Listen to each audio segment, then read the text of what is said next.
All right, we're joined tonight by Asia Strong, Asia Fair, and Cheyenne McGavin, and Coach Jock will begin with an opening statement. We'll take questions for the student athletes first, dismiss them, and then questions for Coach Jock. What a fun game, you know, they really pushed us past our comfort zone for sure. And I knew Coach was going to do that because she actually was the same matchup that we were on, and it was very difficult to defend them because she knows exactly where our soft spots were. But I thought that our players were resilient. We went to a different defense, and that really it gave us energy, and it gave us an opportunity to push the lead up to a uncatchable lead. So really proud of how we're growing 1% every day. We'll start with Nick, and we'll go to Connor. Cheyenne, your first game wearing a Syracuse uniform, how'd it feel just to get out there and play again? It felt real good being out there with everybody, seeing how everybody plays, actually being able to be in it, bringing the defense. Felt real good to be back and playing defense. So it was just really exciting overall. You guys had a big third quarter run. What do you think clicked for your team in that quarter that made you excel so well? We just had to realize we had to dig deep and realize why we play basketball and why we won it, and lock in on defense and just come together as a team so we can get this game and then work to move forward. Connor. Asia, what do you think the difference was in the rebounding battle in the first half and the second half? First half, they were out rebounding you guys. Second half, you kind of, flipped the script on them. In the locker room, coach told us to rebound.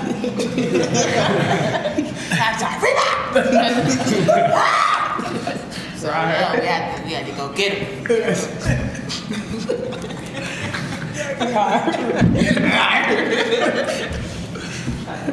This question for Cheyenne. First of all, echoing Nick there, congratulations on your first game in Syracuse uniform. Yesterday we talked about your kind of role on the team. You said you kind of do a little bit of everything. You're a scrappy player, and that's something you take pride in. How did you show that side of your game tonight? Flying around in our defense, had a couple steals and a couple deflections. So just working hard on defense, being there for my teammates, talking to D, using her to help me acclimate back into playing.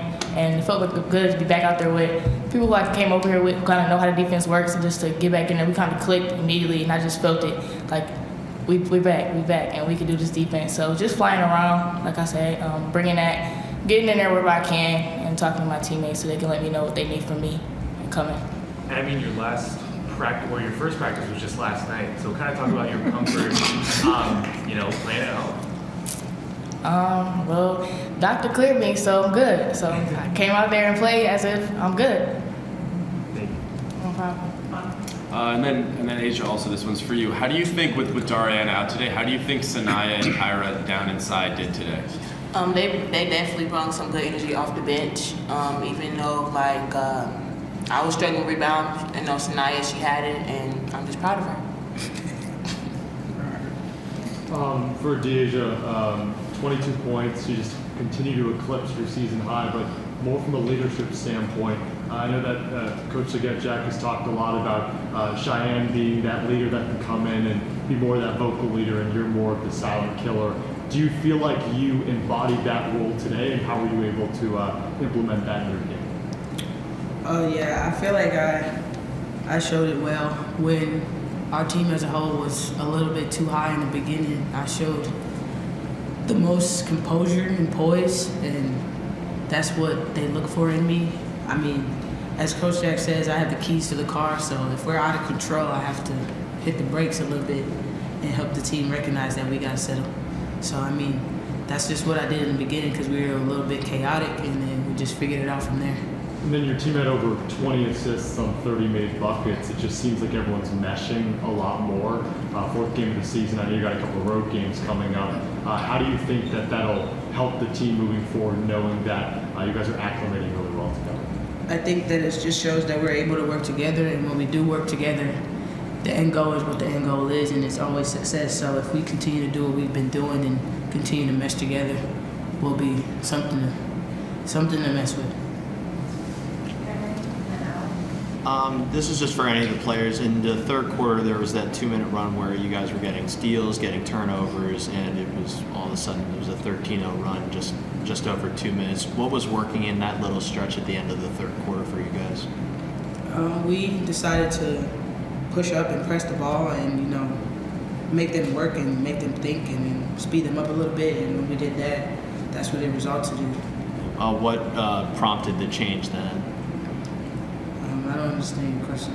Just to what, like you said, you changed it to make it more a little more press. Why then and just not earlier? We decided to just speed them up. That was the best way for us to do that, and speeding them up made them turn the ball over. Cheyenne, I wanted to ask about that press because you're always talking about defense whenever we're able to talk to you. Is it fun for you to be out there front trying to get steals and create deflections? Yes, it was fun to be out there, fly around. That's kind of where I get my energy from, and I can bring my energy to the team off the defensive side. And I think we knew that we could turn it up and give a little more, and we know that that's our identity. Defense is our identity. So we kind of just had to throw out what we're really made of at them, and that's how we got that run. 2 more questions. We're going to go to James and then Yeah, Deja, you shot it well tonight, and also you're doing usually put pressure on the defense. For you being someone that's so dangerous off of bounds, but as well as being able to shoot it, do you feel like you can find a balance between attacking the basket, put pressure on the defense versus shooting your open looks? Yeah, I think when I just take what the defense gives me at whatever moment, that's what happens. I'll either shoot it if I feel good about the shot, or if I can see the rim well enough, I'll shoot it. Or if they're tight or however the defense is playing me, I'll just take whatever they're doing. oh, sorry, Tyler. This question's for DH and Asia. We talked about just now how big of an impact Cheyenne was in her first game back. But when she wasn't practicing with the team, what was her impact on the sidelines looking in practices and games so far this season? Defensively, that's just at Buffalo. She was our defensive captain, so she stands for defense, and that's just what she's big on. So her voice was the biggest piece for us. Although she couldn't really produce anything else, she had to use her voice and be vocal and just remind us what we had to do, knowing the defense from the past years. Yeah, I agree. She definitely used her voice a lot in practice. When she's not practicing, I just always hear her in my ear, stop baseline, anything. Thank you. Thank you, ladies. Appreciate your help. Thank you, guys. We'll take questions for Coach. You guys tell the coaches they can go ahead and we'll see them tomorrow. Shai, can you tell them? Thanks. Coach, so that 9-0 run at the end of the second quarter, from when it was tied 27-27 to go into a 9-point lead at the half, and then again kind of blowing them out in the third quarter. What do you think worked so well in the end of the second quarter, and how did you kind of translate that through the break and into the third quarter? I just thought we were just way too high in the first quarter, and it's a good problem to have. I kept saying, guys, you guys want this. We talked about before the game is that, your why. What is your why? When you get people to really think about why they do what they do, it takes them to an emotion. I thought that really got them too high, and that was the first time I was able to present that question to them. In the second quarter, we were like, oh crap, we're in a dogfight now. We got to figure out our balance. Not too high, not too low, but how do we get there? And by the middle to the end of that second quarter, I saw a groove happening. We went to one big and around 4 guards, and with Georgia being as smart as she is, we were able to, run our matchup a little bit, and then we went player to player. And I think Asia has been a tremendous asset for us in practice, and her shot hasn't been falling. For her to hit that shot in the second quarter to end it, that just brought such momentum because we know how hard she's been working, and for that to fall down for her, that really what ignited us at the end. James and Tyler. Yeah, Coach, talking about that, 4-guard lineup as with Georgia as that kind of small ball 4, it seemed like she was really effective in that role with her, height and her passing ability, playmaking, in the paint. So, what do you like seeing from that group? Did you think there was more space on the floor? Obviously, a lot of success with, 2 big lineups you've been using, but what do you like from that group with Georgia at the small ball 4? Over stretch out, we had to figure it all out. We just really didn't know the stretch was going to be able to go into. It was a game time decision, and we just said we got to rest her. One thing I love about Georgia and Cheyenne, they know our system. They know what we're expecting. They know what the eyes look like when we're saying we got to pick it up. We know when we get like a certain looks. They know when they got to pull it back and calm it down. And it was really neat to have that for the Asia, those guys to be on the court with them. And but we just really struggling trying to get Tisha and Elena to really get in the groove, and we really challenged Tanisha in the third quarter, and she rose to the occasion. It got to a point where I'm like, oh my goodness, Tanisha. I mean, I know she's special, but I thought she was really special, like 3 possessions in a row. So, you know, we're not afraid of 4-guard lineup. It wasn't something we practiced though, but it's something that I knew I wasn't going to be too nervous about, knowing that the other person would be Georgia or Shy. Coach, we talk about a lot. We talk a lot about Georgia's offensive ability. I mean, she can put it on the floor, she can shoot 3, and like you said, she's very smart, high basketball IQ. But she had a couple of key deflections in the passing lanes today. Talk about her defensive contributions. Well, she was a great defensive player for us. When Shy went out with her knee injury, she had to step up and be that defensive captain for us, if you will. And she rose to the occasion. She's just really smart. She's angle smart. She's like Tanisha, and I'm going Tisha. I don't know why I say Tanisha. She's like Tisha. They're just really angle smart. You know, if they can angle smart and move these guys side to side a little bit, DeAsia is very quick and she can get some steals. And so we're really excited to have those guys healthy.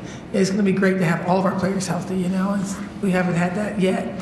I really think that Georgia is just an incredibly special young lady who isn't going to be the fastest person, but you can't get by her. It's not going to be the quickest release, but you can't stop it because it's a high arc on her shot. So, you know, and then you got to play them all one-on-one. I think that we're pretty good one-on-one.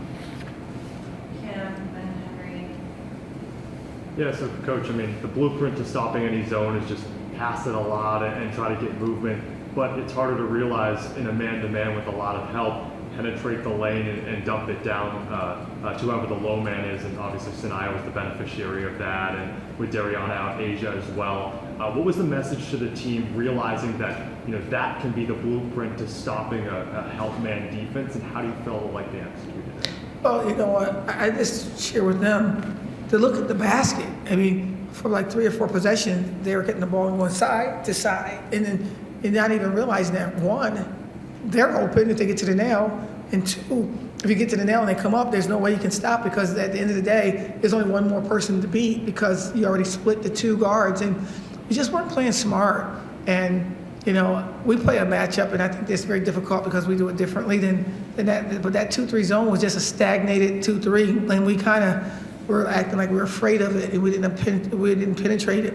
And once they did that, it was easy to see the bucket and also see a young lady that scored 1,800 points in high school and 1,500 rebounds down low, and that's Sinai Wilson. And then you're going on the road in a couple of days, and I know that earlier in the week you talked about with lighting, depth of field, it's tough when you're shooting threes in the dome. I mean, weird question, but when you go on the road, is there a game plan or something different that you guys are going to do when you get there to maybe fix this 3-point shooting slump? No, I don't think it's a slump. I think it's calculated. How we're going to get our rebounds. I'm a rebounding coach. And so it's how you look at it. You know, we don't ever, we don't lose. We're going to learn. You know, it's no slump. It's just a different way to get the 3-point shot. Miss it, get the rebound, get a and 1, that's still 3. You know, the stats can be something that can make people feel like, oh, I tell you what, if you please play us in the zone, because I know what these young ladies can do. But if you look at it, I think that our rebound, I don't know how many rebounds do we have this day. 50. That's a lot of rebounds. You know, hey, let's get these stats up in the rebound category, and that's what I call it, tip it down, put it in, zip it up your hard stuff. And I want our young ladies to never think that they're slumping. You take the good shots, even Shy, she shot an air ball. It was a perfect shot for her because she makes them in practice. So I welcome any opportunity for us to have open shots. You know, we say that you got to take your first shot because you may not get the second one. So we're excited about where we are. I thought we took too many of them. I thought what we did last game, I think we shot 1 for 7 last game. That was perfect. The 7 was perfect. I think 12 to 15 is plenty for us. 20 is, we pushed it a little bit. We got so many people in the game, and those guys got open opportunities, and they know green light, take it. So, Coach, I remember a couple of games ago you were saying that DeAsia was kind of she felt like she had to do too much, and that was kind of like hurting her in a way. But now with her first game with Cheyenne and Georgia back in, she has her highest field goal percentage of the year and a season high in points. How do you think them two unlock Deja's play? I think it was Coach Ryan unlocked Deja's play. She got in the weight room. She got in the weight room the day before a game. She got in the weight room, got stretched. She got in the weight room and spoke with Coach Ryan. And I thought that he was the rationale behind her changing her game up a little bit. And that was extra. That was the icing on the cake to have those two be on the court with her. But she was ready to play this game. She was really ready to play because Coach and her have been together for the last 2 days. So you keep raising your hand. I want to come to you. So, okay. 17 steals for your team tonight. What do you think your team did so well defensively? We turned them in open court. We took chances. We got players like foul out. We got to add another person. You know, let's hockey ring this thing again. Go next. Go. You know, we don't care who's out there. We care that we continue to play with the aggression and intensity of purpose. And we were playing safe. We were playing soft, in my opinion. But once we got up on them and changed the defense, that's a coach's thing. I stayed too long in the zone. We really needed to change it faster, and I own that. But when we went to our player-to-player full court, we actually really started turning them, and they got excited and they got steals. And I tell you, Elena, I think she was a lot better when we were playing that kind of basketball. She had about 3 rebounds in the first half, ended up with 7 or 8. She loves to play like that, and we got to give her what she needs. I wanted to ask about that full court pressure you were talking about earlier. Why did you go to it, and why did it work? We needed energy. It wasn't for them, it was for us. And I think that, and they loved that. Like I was saying about Elena, she started, her eyes got big when we're going to press, let's go. And, you know, that she's comfortable with that. And Tisha's comfortable with that. I'm not so much comfortable with that, but I'm willing to try it in the way Georgia and Cheyenne and Deja fly around. And when Stretch gets back, it's going to be fun to do. And so we're going to take chances. We're going to really, mix it up in these next 7 or 8 games in non-conference and see what sticks for us. And again, we got together 7 months ago. I really am still learning this team, and they're learning me, and we're working hard to try how to figure out how to get in this foxhole and lock in for each other. What do you think, you were just mentioning just about seeing these next few games is to see like what works for the defense? What do you think just with the higher up press, do you think that's something, at least in the next few games, that could be implemented? Right now, the only thing I'm looking at is this Penn State, and I'm hoping that I haven't watched any film on them yet. I know my coaches have already done that, and I don't really know. I have no idea what to even think about them because I'm one of those tunnel vision coaches that some people can be really smart and look at 4 games in a row. I'm not that coach, and I just happen to see a couple of teams play because they're on the ACC network, but I don't really know even anything that the next team is going to present. And I like to be this way because I don't like to look ahead. I want our kids to look ahead. I don't want them saying, well, we got Yale and we just won a game and we're going to love this moment and we're going to enjoy wins, and they're not easy to come by, but we're going to get after it on Saturday and Sunday on how we're going to beat Penn State. Last question. Yeah, Coach, for Elena, I can imagine it's easy playing alongside 2 incredibly dynamic and skilled guards in that starting lineup. So what's kind of your message for her going into these games? And she's shooting it well, she's playing with confidence. It seems like but what do you need to see from her as the games get more competitive during the season? Just 2 words: you matter. You matter. No matter you touch the ball, whether you do something right or wrong, you matter. And believe that you belong out here, not because there's nobody else. You've earned the right to be out here. Fly around, be free, and understand you've earned the right to take any shot you want, and you matter just like everybody else. And that's the platform for this team. My go-to player is our team. It's about the team. Thank you so much for all you guys do for women's basketball. Thanks. Thank you.